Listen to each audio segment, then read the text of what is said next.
Hey everyone, welcome to Base 10 Montessori. My name is Teresa, and today we're going to go over part 2 of the language development series. Now in part 1, we talked about how language develops, and today we're going to talk about part 2, which is a lot about the research when it comes to reading and writing. Now, I'm going to go over the questions that I was asking myself in grad school. I'm going to go over the key predictors for reading success, particularly in that 0 to 6 environment, because that is my environment. That's the area I'm trained in. And I'm also going to talk about the vocabulary, because once we start talking about those key predictors and we start talking about the research, I'm going to have to define a few things, and I'm going to have to give you a little bit more detail about what all this means. Now, I'm also going to offer you all my PDF sources in this video, so I'm going to have the links down below, and the PDF sources will be made available to you on my locals page. So like I said, my sources, any of the links and the books and the academic resources that I used for this video, I'm going to put those down in the description box, but the PDF files that I have to offer you today will be found over on my locals page.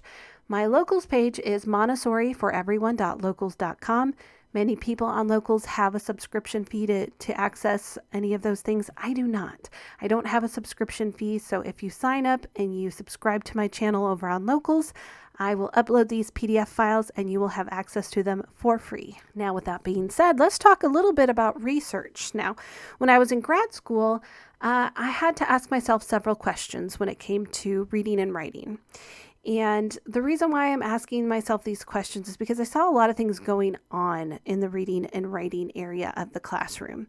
And I decided to focus on one particular question, and that was what factors contribute to acquiring the pre-reading and reading skills necessary for a successful transition from the primary environment, that's the 3 to 6 environment, to the elementary environment. And the reason why I decided to focus on this is because I saw an overwhelming number of students with reading difficulties or students being diagnosed with dyslexia. And I wanted to know, is this unusual? Should we be having this many students with reading difficulties in our school? And so when I asked those questions, it really started leading me down this path with my research where I had to break it into different categories. So the first thing that I discovered is that I had to evaluate expectations. I had to understand the attitudes and behaviors of several different groups of people in my community. Now, if you're a homeschool parent, you can still use this part of my research in terms of maybe some self-reflection, or if you're part of a homeschool co-op, or if you're in connection with people who are doing homeschooling as well, you can start evaluating your expectations to other people's expectations. But when I was doing this, I was looking at, I was in a primary environment and I was part of a school with an elementary group, and I wanted to understand what was going on in my particular environment. The first group of people that I needed to understand were parents. And so I needed to create a parent survey. And I also needed to understand expectations from primary teachers and elementary teachers. And I also needed to understand expectations from administration. And if there's any conflict going on between those groups, I needed to discover it.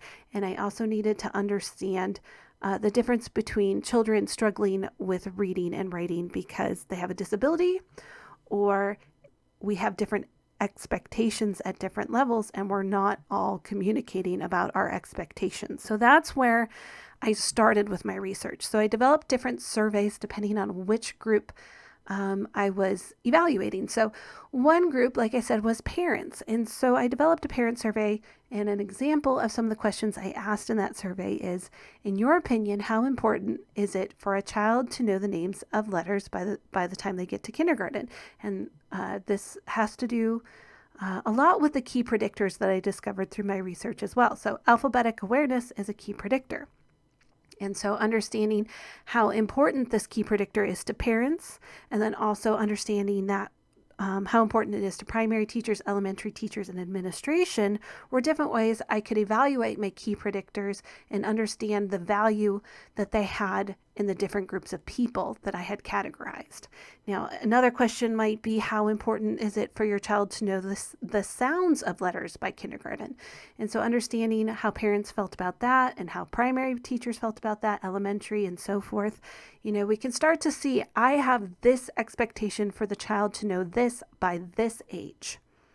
And if the elementary teacher says, well, I have a different expectation, and the parent says, I have a different expectation, and then administration comes along and says, well, I have a totally different expectation, how are you going to decide what's right? We need to look at the research and say, these are the key predictors of where a child should be by the age of kindergarten. And these key predictors are based on peer-reviewed research. When we see these key predictors happening in children at a certain age, they are directly connected to success in reading and writing later on. And so that's what I did first, was understand the attitudes and behaviors of each group within my community. So before we get into diagnosing disabilities, we really need to take a look at our environment and see if our environment is somehow contributing to any difficulties that's interfering with the child's ability to learn to read and write. Now, the next aspect was understanding the key predictors. So what I did was I went through all the research. I started looking at the different types of testing that's done, as well as the research that's being done in the last 10 years. And I said, okay, these were the most important things in my research to focus on that helped me understand whether or not a child was going to be successful in elementary. Now, the next thing I did was take all that information, collect all that data, collect all those expectations from the different groups of people, collect those key predictors, and put them all together and say, okay, how does this look when I put it into a curriculum? So it's one thing to have the information. It's another thing to do something with it, right? And that's what I'm focused on. I'm focused on taking that information and doing something with it.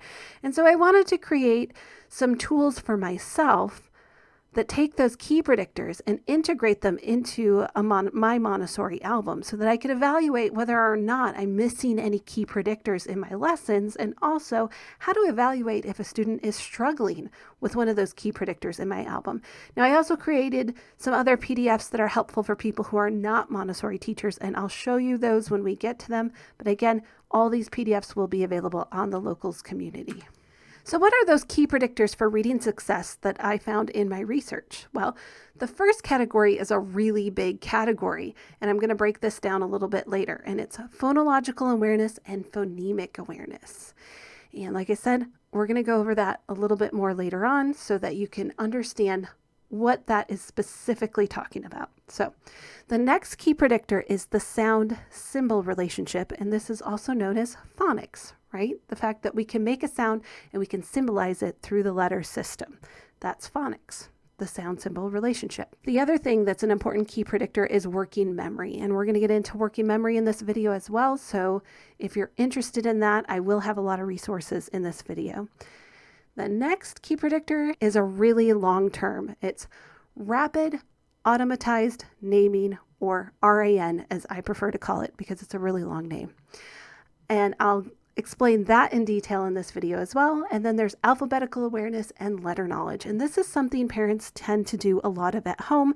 It's also something that educational shows like Sesame Street do really well with. And then there's oral language ability, which is really the vocabulary that the child uses. How much vocabulary do they use? How much conversation do they get to have during the day? Are you talking with their child? Are you giving them new vocabulary? Are you helping them explore and expand their world of language? You know, do they tell stories? Are they involved with speaking? Do they understand what you're saying to them? And are they able to process that, respond, and express something in return? So that's oral language ability. And then the other key predictor is parent involvement. Now, parent involvement, I'm really going to get into in the fourth part of this video series. Also, I want you to keep in mind that reading disabilities like dyslexia are often familial. So if you have a family history of dyslexia, you do have an increased chance that your children or your grandchildren will have dyslexia as well. So that's something that maybe you can factor into when you're looking at reading disabilities as well. Now, the last key predictor, I want to also say, this is also applicable for homeschool environment, right? Just because you're going outside of the house doesn't mean you're not doing school at home, right? So the length of time you spend educating your child before elementary will also impact how much they're able to read and write by the time they get into elementary. So the concepts that I really want to talk about and break down a little bit more in this video is phonological awareness, phonemic awareness, phonemes and graphemes, phonics, rapid automatized naming, working memory, and encoding and decoding. So those are the vocabulary. That's the important vocabulary I really want to focus on in this video, as well as giving you a couple other helpful PDFs to help support you in your environment. So let's talk about phonological awareness. Now, phonological awareness is a big category, and I found that the University of Michigan's Dyslexia Help website has a really nice definition. They just have a really nice website with a lot of information, so I'm going to put that link in the description down below the video if you want to do more research on your own. So, phonological awareness, as described by U of M's Dyslexia Help, is a metacognitive skill. So when we're talking about that metacognitive skill, it's an awareness. It's an ability to think about one's own thinking. That's what the term metacognitive skill means. So phonological awareness is a metacognitive skill for the sound structures of language. Phonological awareness allows one to attend to, discriminate, remember, and manipulate sounds at the sentence, word, syllable, and phoneme level. So what does that mean? Well, phonological awareness is about hearing words in a sentence and understanding each word is a separate entity. That's one aspect of it. It's also about hearing rhymes and syllables and defining them. And it's also about phonemic awareness. So phonemic understanding is what sounds can be identified within a word, such as the word cat. The different phonemes in cat are k, a, t. It has 3 sounds, right? The beginning, middle, and end sound in that particular word. So that's all part of phonological awareness. And so when we're talking about evaluating a child's phonological awareness and developing lessons for phonological awareness, it really has to do with understanding words in a sentence, right? And each word is a separate entity, understanding rhymes, understanding syllables, and having that phonemic awareness. And I'll get more into those categories as we go along. So phonemic awareness is a part of phonological awareness, but it's such an important part that we want to make it a separate category here. And again, I'm going to go back to U of M's Dyslexia Help website to define it. And they say phonemic awareness requires the knowledge that words are comprised of individual sounds that can be manipulated. Using phonemic awareness, one can match, blend, segment, and rearrange sounds in words or nonsense words. And one of my favorite examples of this is the poem Jabberwocky. It is a poem with tons of nonsense words, and I absolutely love it. And I'm going to bring that back into the discussion a little bit later when we come back to syllables. So let's go back to phonemes at the moment. A phoneme has isolated sounds. It's the isolated sounds within the word, each isolated sound segment of a word. So example, that word cat, right? The word cat has 3 phonemes. It has a beginning phoneme, a middle, and an ending. So they have a beginning, middle, and ending sound to make up this word. And so playing phonemic awareness games, especially in that 3 to 6 environment, is really important. And it is a key predictor of reading success. So being able to isolate those sounds is a really important game that you can play at home. And we're going to get more into that when we get into the activities portion. And I think that's part 3 of this video series. So each sound can be segmented into the beginning, middle, and ending sounds that make up a word. So phonemes are symbolized by graphemes, and graphemes are the letter symbols. So the graphemes for cat are C, A, and T. That's how we symbolize it. So for dog, D-O-G, right? So it's those symbols. So the phoneme-grapheme relationship is the sound-symbol relationship that we call phonics. And now we're going to get on to our favorite term, rapid automatized naming, and we're just going to call that RAN because it's much easier. So sometimes this is also referred to as rapid naming. So this refers to the skill of quickly accessing rote information like numbers, letters, colors, or objects. Students slower than average with RAN typically struggle with word level reading. Students with RAN issues often have great difficulty retrieving words, although they can frequently describe them. They make a lot of substitution errors, and they are often slow to respond orally. And they often produce written work at a much slower pace compared to their peers. This delay is seen when they are trying to name objects, numbers, letters, and colors. When reading, as well as substituting words, they frequently omit them. When unable to produce a word, they will provide you with circumlocutions, the use of many words where fewer would do. Or they might use slang substitutions like thingamajig, or they might use gestures and nonverbal vocalizations instead of words. So when I am evaluating a child in my environment for RAN, I often do the crayon test. And I do this with children who absolutely know their colors. I know that they know their colors. And what I might do is I might get out a box of crayons and just see how quickly they can name the colors as I bring them out. This is just testing their memory and seeing how easy is it for them to access that information in their long-term memory and bring it out and to express it. So that is something that you can keep in mind. But I also want to bring up some research that's been done, and two different types of research they're kind of contradicting each other here. And the first one is done by the pediatric neurologist Martha Bridge Denkla of Johns Hopkins University. So this person tested this REN concept and found that readers with dyslexia can name colors perfectly well, but they cannot name them rapidly. The time it takes for the brain to connect visual and linguistic processes to name colors, or letters, or numbers, was the predictor of who would be unable to learn to read. So that was that person's study. However, I also want to go on to David Kilpatrick, who has a book. In his book, Essentials for Assessing, Preventing, and Overcoming Reading Difficulty. This person argues that REM problems don't have as big an impact on a student's reading as phonological awareness does. And we already discussed phonological awareness, right? So we know what that is.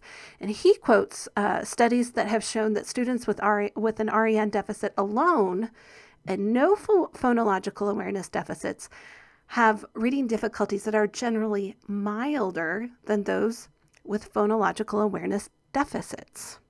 He also tells us that although there is no known way to remediate REN, there is a lot of evidence that REN scores can improve following improvements in a child's reading. So, two different pieces of research here that are really interesting. And so what we really want to focus on is not one thing in isolation. So if you're really worried about one thing or another, what's most important is to take observations, to take notes, and to kind of look into different categories and not look at one in isolation. So we want to see how REN works within the child, but we also want to know how's their phonological awareness. I would say that the phonological awareness, in my experience, now this is not research, but in my experience, I would agree that the phonological awareness is a little more important than the REN in isolation. So I would tend to agree more with the second researcher than the first. Now let's talk a little bit about working memory, because this is really important. This gets into some important observations that a lot of teachers and parents make about their child. Now, for this part of working memory, I'm going to get my information from the International Dyslexia Association, and that's IDA.org. And once again, that website, I'll put the link down below in the description below the video. So according to IDA, working memory is what is needed when we must go beyond straight memorization and do something with the information. Examples of everyday tasks that require working memory include listening to, remembering, and following directions that contain multiple steps, remembering a question long enough to think about it and formulate an answer, carrying out the steps to a recipe when no longer looking at the recipe, and engaging in mental arithmetic. I don't know about you, but I might have failed 3 out of 4 categories right there. I'm not sure. But anyways, that is the idea of working memory. And that is why when you're seeing a child with a learning disability, you're going to see some working memory issues. And when we're looking at those working memory issues, we have to keep in mind that the child is not being willfully stubborn. So we can't just say the child isn't listening. There's something going on in the memory system. And this is something that I really talk to parents a lot about when they're concerned about dyslexia. And I say, it's not about whether or not they're writing their words frontwards or backwards, or if they're flipping the letter R frontwards or backwards. It's really about the memory system. So let's think about the memory and what the child's retaining. They have a short-term memory. They have a long-term memory. And very simply put, the child needs to get that short-term memory information into the long-term memory if they want to read. They have to take that that sound symbol relationship and take it from short-term memory to long-term memory. And then once it's in long-term memory, they need to be able to access it and express it, right? So these are some of the difficulties we're looking at when it comes to learning disabilities. Now, working memory includes verbal and visual spatial short-term memory stores. Verbal short-term memory holds information that can be expressed in numbers, words, and sentences. Visual spatial short-term memory holds images, pictures, and information about location in space. Working memory also has a component that helps us resist distractions and remain focused when engaged on a task that requires working memory. So it can help us focus. It can help us with the memory component, right? That short-term to long-term memory, right? We're working on getting short-term information into the long-term memory. So working memory is also the key to linking to information in long-term semantic memory stores to provide the meaning and pronunciation of words. It is also the key to holding and sequencing sounds for spelling and for composing, and holding and connecting written ideas. So it's also the key to reading comprehension and reading fluency. When reading a long sentence, paragraph, or passage, working memory is what allows us to hold on to and integrate information we read early on with information that comes later.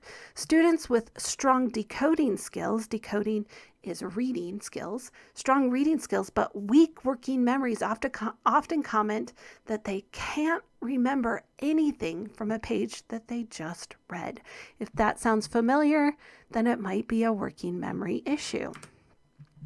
Now, IDA's description of working memory might be a little complex. So I also found this nice website that I will link to in the description box below. I found defeatdyslexia.com had a really nice definition of working memory, and it's a little more simplistic, but I think it might help understand it a little bit better. So on this website, it says working memory is how you keep track of several pieces of information, like the digits of a telephone number. And this is via the short-term memory store. Yet working memory is also active. Using working memory, you can manipulate the information in your short-term memory in different ways. Your working memory allows you to draw conclusions, solve problems, and make connections. So basically, your working memory is the mental equivalent of a piece of scrap paper or a Post-it note. And I really like this, thinking of working memory as that Post-it note that you can scribble stuff down on. And they also say on this website that parents often find that their dyslexic child can perform a task when it's uppermost in their mind, but she won't remember how to do it the next day. Even when she does store a skill in her long-term memory, she may find she has problems accessing this memory quickly. This is often a red flag for some sort of learning disability, so make a note of it. Again, we don't want to say in isolation that any one thing is a diagnosis for any learning disabilities, but it also is an observation. It's something we need to keep track of. And now I want to talk about syllables, and all my syllable information I'm getting from the Orton Gillingham website, and that will again be available as a link down below the video in the description section. So if you want to do more research, it'll be there for you. So a syllable is a word, or it's a part of a word with one vowel sound. And there are definitely 6 different types of syllables. Some say 7. And I'm going to be the black sheep of the reading community and say there are 8. Because in my Orton Gillingham training, I was taught that consonant digraphs were part of the syllables that we teach. And I see that that's missing from the list. So I think that I'm just going to go ahead and say there are 8, but 6 officially, 7 for most people, and for me, I say 8. So the first one is that closed short vowel sound.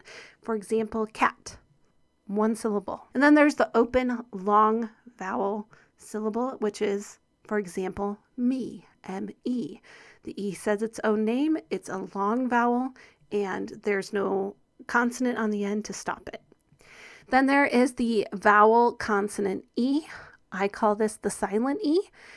And that creates a long vowel sound. For example, cake, the A says its own name. And I always say the E jumps back and makes the A say its own name. So that is the silent E syllable rule. And then there are vowel teams. And I have a little poem for vowel teams. And it is when two vowels go a-walkin', the first one does the talkin', and the first one says its own name. So, for example, if E and A go walking, the first one does the talking, that's E, and it says its own name, and its name is E. So that's the sound it makes. So that's the little poem I have for vowel teams. And then there are R-controlled vowels, which I call the bossy R's. Those are combinations of AR, OR, ER, and for example, the word might be car. Those are the bossy R's. And then we have the consonant LE syllables, which are, for example is an example of a consonant LE, as well as handle. And then there's the diphthongs. And the diphthongs are two vowel sounds, but they're not the same as the vowel teams. They make a different sound, right? They make two different sounds together. And of course, like I said, I have 8 syllables that I teach, and that also includes the consonant digraphs, like the CH or the SH, those types of consonant digraphs as well. So those are the different types of syllables. Now let's talk a little bit about why we teach syllables. Why is this important? Well, we've already said it's because it's part of phonological awareness, and phonological awareness is a big key predictor of success. Now, in Orton-Gillingham, learning the different syllable types or patterns is a systematic strategy for teaching reading. So it's a system. And that's why we call it systematic phonics when you go to Orton-Gillingham training. So we want our students to analyze words and spot common spelling patterns so they can instantly recognize words. When students are faced with reading multi-syllable words, it is extremely helpful that they are familiar with different syllable types or patterns. They will then have strategies to divide such a word into its syllables, and from there to blend the syllables so they can pronounce the whole word. And when I was talking about that poem, Jabberwocky has a lot of nonsense words in there. So when you learn the different types of syllables, and then you learn syllable division, which is something that we're taught in Orton-Gillingham, how to divide a word into different syllables, you can sound anything out, even if it's a nonsense word like Jabberwocky. And so when you go through there are rules to writing words, and those rules are in the syllables. So we teach those rules in a very systematic way so the child can look at the different syllables in a word, understand them, sound it out, divide them up, put them back together, and make the whole word by blending them all together. Now, I do have a PDF for you on the different types of syllables, and this was given to me through the Michigan Dyslexia Institute in 2003 when I was taking, or 2004 is when I got this, when I was taking my training through the Michigan Dyslexia Institute. And not only do I have all the different syllable types, but it also teaches you the order of most common to least common spellings of each sound. So that way you know if something's the most common spelling for a certain sound, that's probably the one you should teach first, right? So for instance, if we're doing the sound k, the most common way to spell the sound k is through the letter C. The second most common way is K, and then CK, and then CH, and then QUE, meaning QUE is the least common way to spell the sound K. So we probably don't need to teach that first. We really want to focus on the C and the K and then the CK and so forth. So this chart will help you understand not only what the syllables are, but in what order are they most common to least common. So that way you can kind of get your lesson plans a little more organized. And then I really just wanted to make sure you understood the difference between encoding and decoding, because those words get used a lot in reading and writing research. So encoding is writing. It's taking our message and we're putting it into code, and that code is the alphabet. And when we're reading, we're decoding. We're taking somebody else's code and we're decoding it.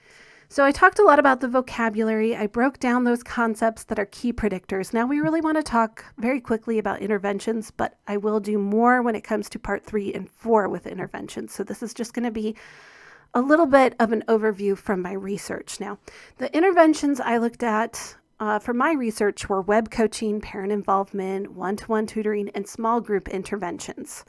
And I have the links to those studies in the description down below, but just keep in mind these are peer-reviewed original research sources, so they're academic, and that means they're usually behind a paywall.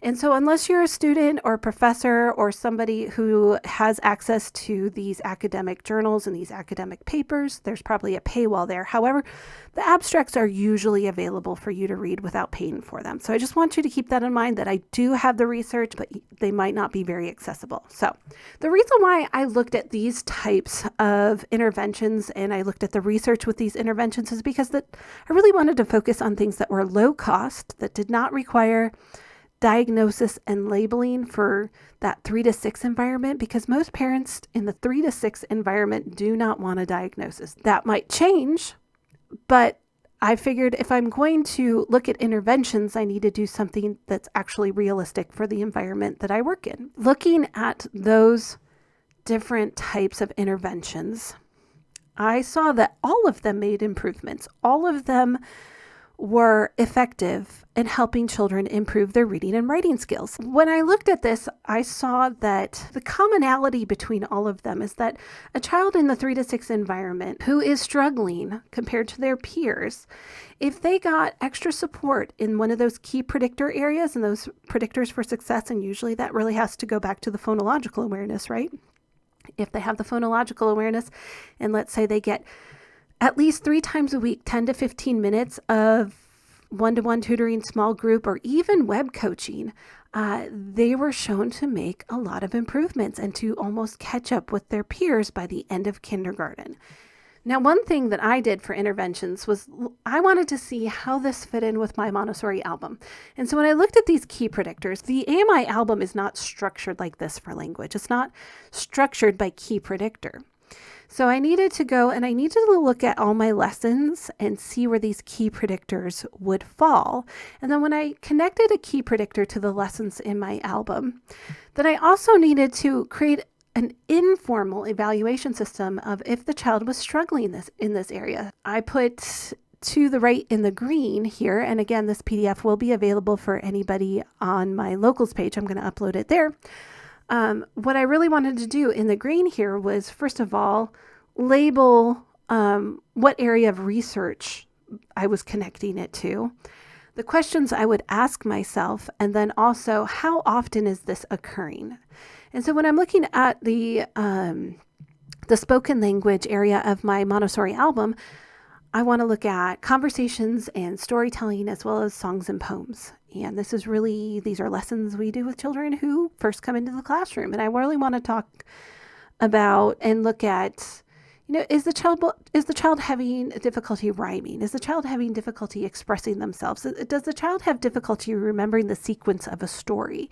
And if so, how often? Is it never, sometimes, often, always?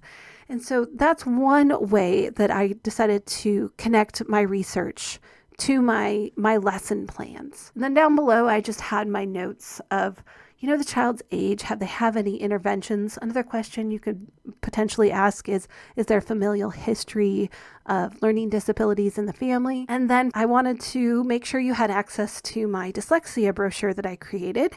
And it has a lot of the signs of dyslexia on there. It's a 3-page PDF that I'm going to upload.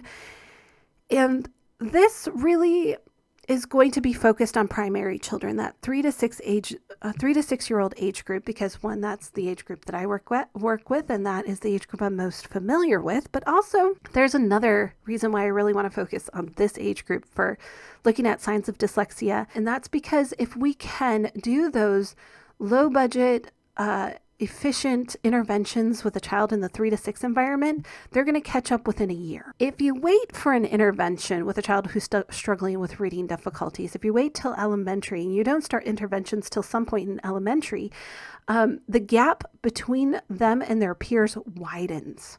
And so it makes it even harder for them to catch up to where their peers are. And so it really goes to show you how important these interventions are in that 3 to 6 age group. And even just those lessons that we can do, those interventions we can do that I talked about before are really, really effective. It can make a huge impact on what your child is doing 3 or 4 years from that moment. So that is what I have for part 2 of the language development series.